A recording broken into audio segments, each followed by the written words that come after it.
কান্নার পানির দাম কত জানুনি? চোখের পানির দাম কত জানেননি? কঠিন কিয়ামতের ময়দানে আল্লাহ নবী জাহান্নামের পারে দাঁড়ায় দাঁড়ায় কাঁদবে আর বলবে, হে আল্লাহ, জাহান্নামের ভিতর আমার উম্মতেরা আছে, উদ্ধার কইরা দাও আল্লাহ, তাদেরকে মাফ কইরা দাও। আল্লাহ রাব্বুল আলামিন, আমার আল্লাহ তাআলা জিবরাইল ফেরেশতাকে বলবে, জিবরাইল, আমি আল্লাহর কুদরতি দরবারে পানির পাতিল আছে, পানির পাতিল নিয়ে যাও, আমার নবীর কাছে নিয়ে দিবা।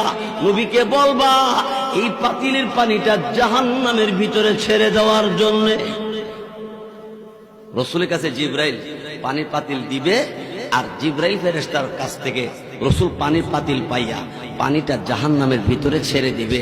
জাহান্নামের আগুন ঠান্ডা হয়ে যাবে, নিভে যাবে।